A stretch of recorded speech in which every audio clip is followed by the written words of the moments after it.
sound check, sound check.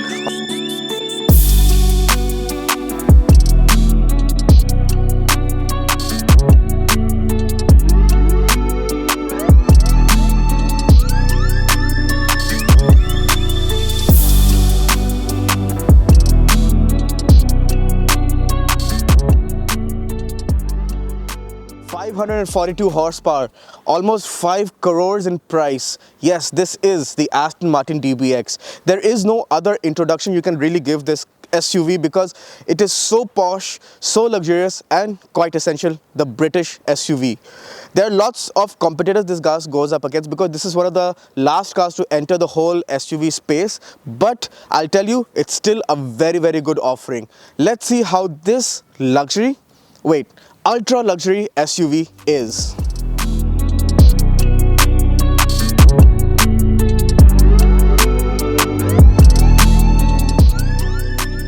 The side profile of the DBX is extremely sporty. In fact, the rear has lots of coupe elements which I really like. This is one of the better looking luxury SUVs available on the market. The side profile has lots of cuts and creases. You can see a thick line around the shoulder, the integrated door handles which look really good, and you have to actually pull them from one side to open it and enter. You've got very nice big side mirrors, and you do have this brushed aluminium which people might think it's chrome, but it's actually brushed aluminium which looks really good, especially the sun just about coming out now. It pops on it. You've got some vents on the door which are very much functional, not fake. No fake vent business on the whole car here, which is honestly commendable to Aston Martin to integrate all these cool design elements, the whole theme of the car.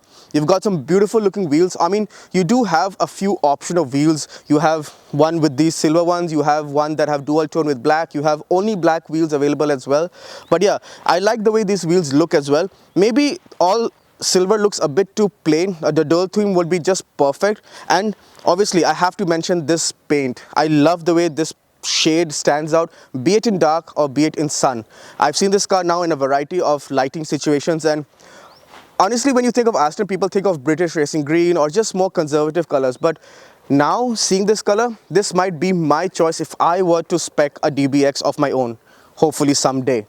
But yeah, you have some chrome elements as well, and you've got some brushed aluminum roof rails as well, which are not functional, it's just aesthetic purposes. But yeah, it just looks so good, and the lines are so sleek, and they just merge different elements so beautifully onto the whole design, the whole profile. And I can safely say this is one of the better looking side profiles available in the market today. The front end of the DBX is again unmistakably Aston Martin. You have the traditional grille, the multi-slat grille, which we have now known as what Aston Martins have been looking like since a lot of years. You have the typical headlights, which again, when you close up to it, it has such amazing details. You have the beautiful design of the projectors, the elements inside, the chrome is just so finely designed and finished. It just looks so good. You do have fog lights in the bottom, which is also part of the DRL, and it turns as an indicator when you use it. These have functional vents as well. And again, you just have some cuts and creases because it is an Aston, and usually Astons these days are the prettiest cars on the road, and this one is no different. This is also a performance car. It's not only comfort, so you do have engine vents on the bonnet as well, because it does need to provide cooling for the massive 4-liter twin-turbo V8 engine. You do have a big Aston Martin grille, which is their traditional logo, which still looks so good. What can I say? Aston really knows how to design a car, and this one is no different because they've entered the SUV space and made an SUV look so good on the road.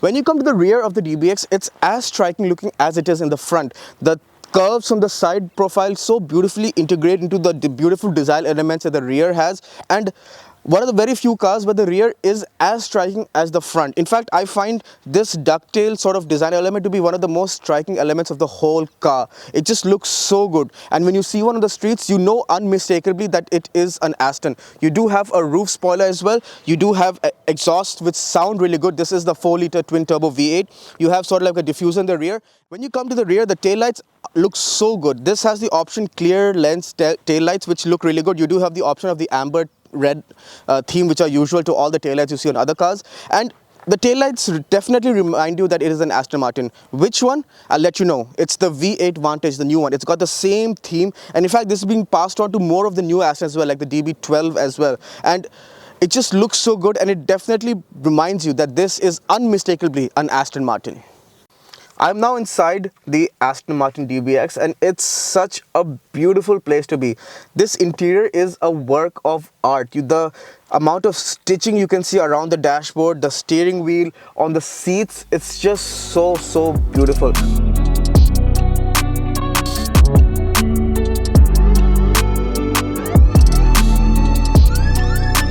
Honestly, Aston has killed it inside. It just feels so luxurious.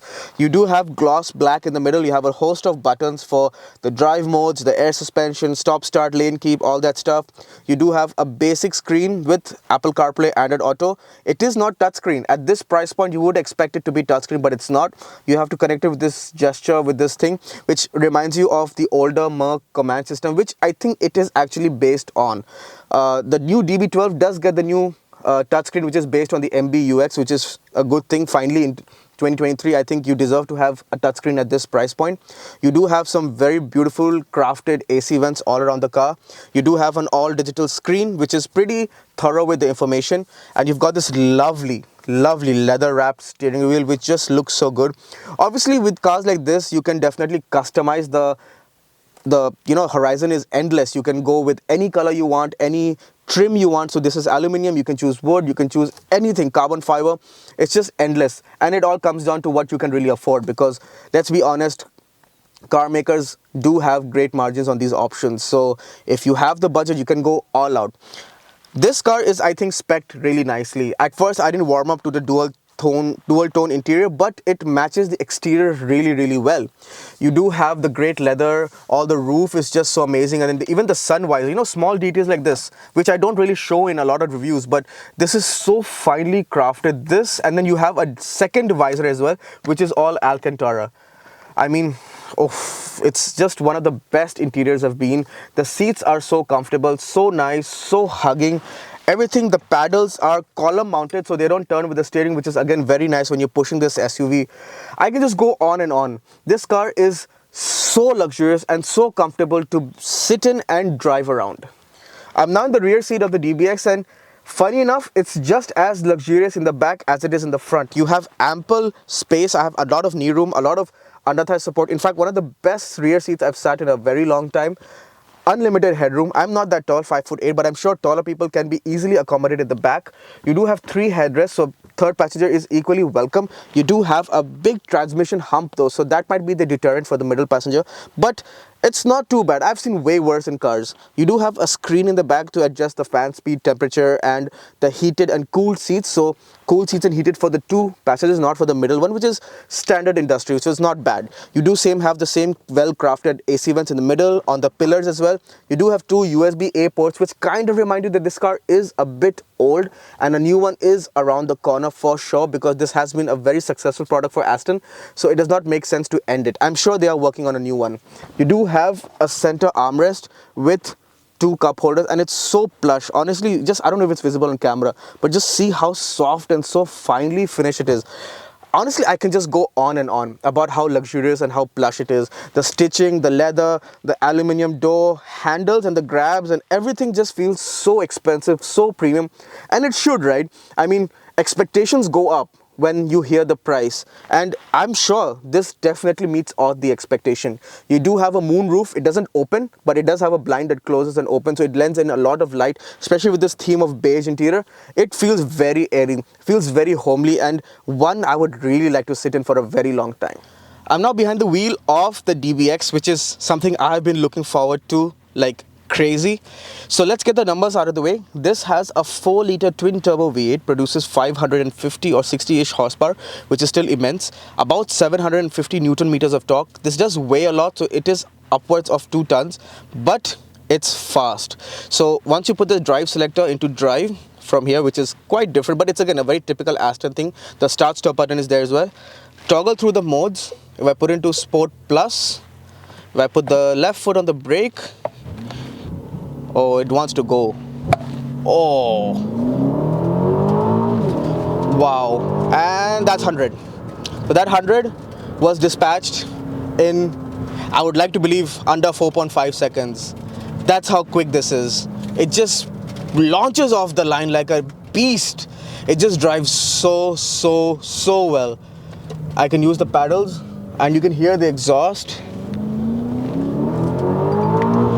Oh, sorry, not much talking is gonna happen today. Just music for you all. I don't know if the mic is capturing the exhaust as well, but this is such a beauty.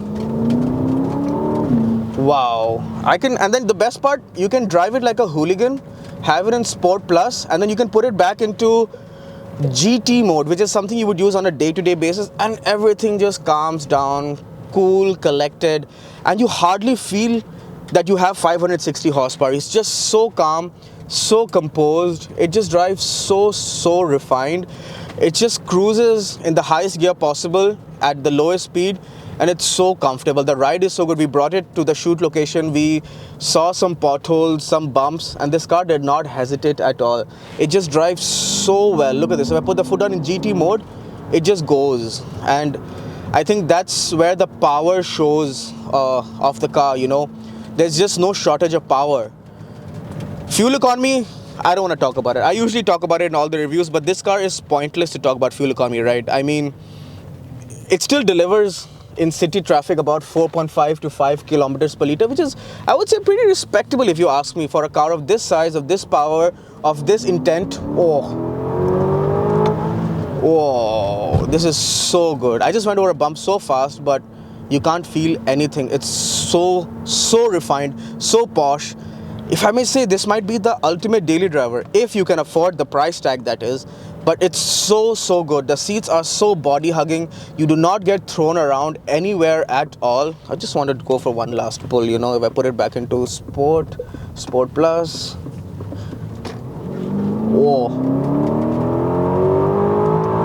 Oh my God. Oh, there's pops and bangs. There's lots of drama everywhere. It's so beautiful. It's so nice. It just sounds so nice. I mean, I can just say nice. It sounds repetitive, but I can't fault it. Just drives so well. Oh, puts the power down. I mean, the tires are 325 section in the back, 305 section in the front, 22 inches. It has all the grip in the world, the grippy Pirelli tires. It's so nice. It just probably easily one of the best cars I've driven this year. Honestly, it's so much fun. Oh my God, just the gearbox is tuned very well. It doesn't hesitate, so it puts the power down really well. Whoa, oof. This is so much fun. Wow, I'm in love. I am in love. Best SUV, one of the best cars I've driven this year, one of the best SUVs I've driven ever. In conclusion then, the Aston Martin DBX, well, it meets up all your expectations you would have with a luxury SUV. It drives really well. It looks like $1 million. Well, it almost is priced $1 million.